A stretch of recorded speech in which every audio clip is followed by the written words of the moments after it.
السلام علیکم ناظرین، انالیسس ود اعجاز مہر کے آج پروگرام میں نیا سال آپ سب لوگوں کو مبارک ہو۔ اور بڑے افسوس کی بات ہے کہ وزیر اعظم پاکستان عمران خان صاحب نے چند روز پہلے یہ اعلان کیا تھا کہ 2020 جو ہے وہ عوامی مشکلات کم کرنے کا سال ہوگا، لیکن ہم نے دیکھا کہ اس سال کے ابتدائی جو ہے وہ پیٹرولیم پرائسز کو بڑھانے کے ساتھ ہوا، اور یوں لگ رہا ہے کہ عوام پہ پیٹرول کا ایک بم گرا دیا گیا ہے۔ ویسے تو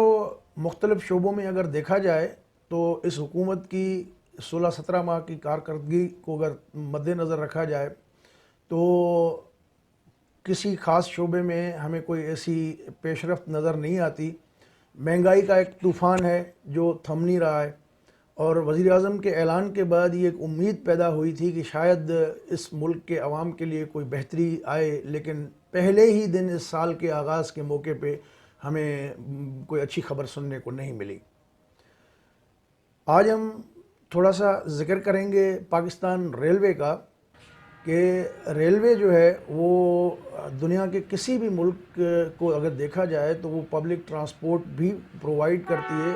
اور خاص کر کے جو دنیا بھر میں جو ٹرین سسٹم ہے ان کی جو آمدنی کا بڑا ذریعہ ہوتا ہے وہ ٹرانسپورٹیشن ہوتا ہے، گوڈز ٹرانسپورٹیشن کا، فreight ٹرین جو ہے جس کو ہم کہتے ہیں کہ سامان ادھر سے ادھر لے جانے والا معاملہ، تو اس سے ان کو اصل کمائی ہوتی ہے، اور جو پیسنجر ہوتی ہے کی فلاح بہبود اور ان کو سستا ٹریول فراہم کیا جائے، اصل میں اس سے کمائی جو نہیں ہوتی۔ بہرحال پاکستان ریلوے نے بڑے دعوے کیے، پچھلے دور میں سعد رفیق صاحب نے کہا کہ جی ہم نے اس کو منافع بخش ادارہ بنا دیں گے، پھر شیخ رشید صاحب آئے، تو شیخ رشید صاحب کا اگر ہم دیکھتے ہیں تو وہ انہوں نے ریل کے بارے میں اتنے بیان نہیں دیے ہوں گے، یا ریل کی پرفارمنس کے حوالے سے، جتنے کہ وہ سیاسی تبصرہ جو ہے وہ کرتے رہتے ہیں، اور خبروں میں رہنے کے لیے نئے نئے فکرے گھڑتے رہتے ہیں اور تبصرے بھی کرتے ہیں، مزیدار بھی ہوتے ہیں۔ تو بہرحال وہ جتنا فوکس پالیٹکس پہ کرتے ہیں اس کا اگر 50% بھی ٹرین پہ کریں تو شاید اس کی کچھ بہتری ہو۔ اور افسوسناک خبر آپ کے ساتھ یہ شیئر کریں کہ دیکھیں، جیسا کہ آپ کو یاد ہے کہ پچھلے سال 2019 کے اندر 100 سے زائد پاکستان میں ریلوے کے حادثات رپورٹ ہوئے، اور ان میں بے بہا جو ہے وہ قیمتی جانیں بھی ضائع ہوئیں۔ سب سے بڑا واقعہ اکتوبر میں آپ کو یاد ہوگا تیزگام ایکسپریس کا ہوا، جس میں 74 لوگ جو ہے وہ جاں بحق ہو گئے تھے، اور تقریباً 40 سے زائد جو ہے وہ زخمی ہوئے تھے۔ تو اس وقت وزیر ریلوے صاحب نے جو اعلان فرمایا تھا کہ ہر زخمی کو 5-5 لاکھ روپے دیے جائیں گے، لیکن اس میں تیزگام کے سانحے میں ہلاک ہونے والوں کی اور زخمیوں کی اکثر تعداد جو ہے وہ میرپور خاص سے زیادہ تھی۔ تو میرپور خاص سے حال ہی میں ایک زخمی جو ہے وہ محمد عرفان نام ہے غالباً ان کو جو چیک ایشو کیا ہے ریلوے والوں نے 5 لاکھ کے بجائے 50,000 کا ایشو کیا ہے۔ تو یہ فراڈ کیوں ہو رہا ہے بھائی؟ شیخ صاحب کو اس کا نوٹس لینا چاہیے کہ ایک تو وہ بیچارے خود زخمی ہوئے، ان کے فیملی نے سفر کیا، پریشان بھی رہے،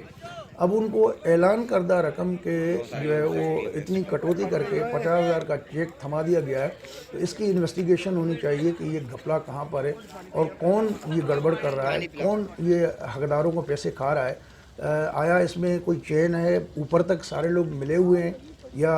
بہرحال اس کی شیخ رشید صاحب کو وضاحت بھی کرنی چاہیے، انویسٹیگیشن بھی کرنی چاہیے۔ اور دوسرا ایک اسپیکٹ ہے ریلوے کا کہ فریٹ ٹرین کے حوالے سے، وہ آج کل آپ لوگوں نے بھی دیکھا ہوگا کہ NLC ہمارا نیشنل لاجسٹک سیل جو بنایا گیا تھا کہ آرمی کے جو اس کی موومنٹ کے لیے ہے یا ان کی ٹرانسپورٹیشن کے لیے جو ہے، بیسک پرپس تو اس کا وہ تھا، لیکن آج کل وہ کمرشل بیسس پہ کام کر رہا ہے۔ تو پاکستان ریلوے کی انجن، ریلوے کا نیٹ ورک، ان کی پٹڑیاں، ان کی گوڈز کے جو یہ ڈبے ہیں، وہ ساری چیزیں جو ہے ان کے استعمال میں ہیں۔ میرے خیال میں 8-9 ٹرینیں شاید وہ چلا رہے ہیں۔ تو بھائی جب ایک ادارہ موجود ہے، اس کے اوپر آپ قبضہ کریں گے، اس کے انفراسٹرکچر پہ آپ اس کا کتنا اس کو پے بیک کر رہے ہیں، تو ان چیزوں کو بھی دیکھنا چاہیے کہ ٹھیک ہے ہمارے قومی ادارے جو جس مقصد کے لیے بنائے گئے ہیں، یہ اس کا پرپز ہرگز نہیں تھا کہ آپ بیٹھ کے کاروبار کریں. تو آپ کا لینڈ کاروبار تو ماشاءاللہ ٹھیک چل رہا ہے، لیکن اب آ کے ٹرین پہ بھی آپ نے قبضہ کیا ہے، تو اس کا خسارہ کس کے کھاتے میں جائے گا اور اس کو ریلوے کو کیا فائدہ ہوگا؟ تو بدنام ریلوے ہو رہا ہے، ریلوے کے ملازمین زیادہ ہیں، ریلوے کے پینشن زیادہ ہے. بھائی ٹھیک ہے، یہ اپنی چیزیں اپنی جگہ پہ ہوں گی، لیکن ان کو آپ فریلی کام بھی تو کرنے دیں. تو میرے خیال میں اس پہ بھی سوچنا چاہیے کہ آخر ایسا کیوں ہو رہا ہے. تو یہ جو چیزیں ہیں اس پہ قومی اداروں کو بھی سوچنا چاہیے، اور ریلوے کی بہتری کے لیے میرے خیال میں ریلوے کے منسٹر کو، ریلوے کی انتظامیہ کو، سب کو مل جل کے کام کرنا چاہیے تاکہ عوام کو بہتر سفری سہولیات مہیا کی جا سکیں. اجازت دیجیے، اللہ حافظ.